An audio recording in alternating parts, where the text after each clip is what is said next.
虽然只是一个小小办公室，不过他们却是跨局处办理天灾地变的紧急抢修和复建工程的重要任务。当然，防灾重于救灾，所以平日他们就是中央和地方沟通的桥梁，进行防灾整备、教育训练等工作。一旦灾难来临，就可以将损失降到最低，也可以很快复原。他们就是台南县市合并以后率先全国所成立的灾害防救办公室。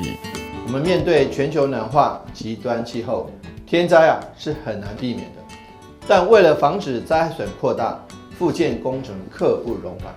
不要等到灾害发生、造成伤亡之后才来修复，更不应该为了等中央的经费，迟迟不肯动工，等中央经费到位了才开始来做，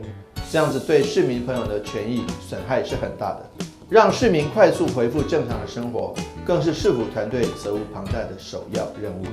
随着极端气候影响，各种天灾的规模无法预测，灾害形态更多元复杂。以台南3区为例，因为豪大雨侵袭，路面和道路边坡塌陷，护水护岸基础被掏空的情形，灾害防救办公室接获申请，12天内就要完成复勘，有时候3天就需要跑30几个灾害地点。根据统计，市长黄伟哲任内就投入超过30亿的灾害准备金，办理超过530件各种紧急抢修以及灾后复建，让市民安居乐业。台南市合并升格后的第一件事呢，就是率全国之先，成立灾害防救办公室。那到今年已经走过了11个年头。那它主要的工作呢，就是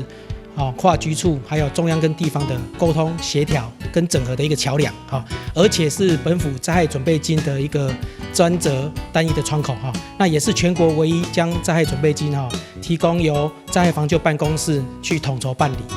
那灾害防救工作呢，它是属于市政建设的一个首要的工作。黄伟哲市长就任后，立即把灾害防救工作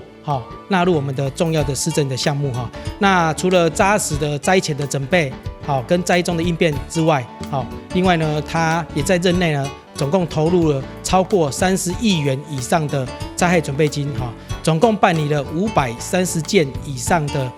紧急抢修抢险的工作，以及我们的灾后复建工程。灾防办表示，办理灾后复建工程一定要找出致灾原因，将整个地形、山势甚至土质纳入工程设计，也要在财政困境之下跟时间赛跑。对此，市长黄伟哲更是高标准要求工程品质与细节，除了成立施工品质抽查小组，并在汛期前再加入政风处组成防汛抽查小组，针对各项防汛准备工作抽查列管，成为全国首创。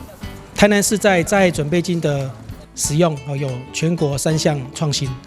那第一项的部分呢，就是全生命周期的管控，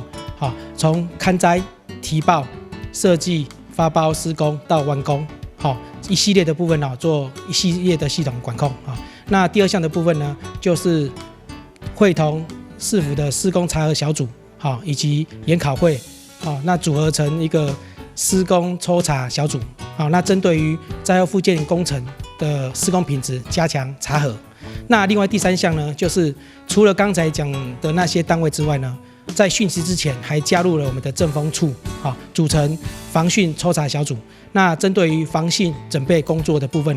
加强抽查跟列管，以确保所有的施工品质。根据了解，台南市政府每一年编列预算中会提拨1%，平均有10亿元来作为灾害准备金，成为灾害的救命钱。而且灾防办除了是灾准金的单一专责窗口，也是全国唯一将灾准金交由灾防办统筹办理的城市。用生命周期管控，确实严格审查把关，将有限的经费发挥到最大可能。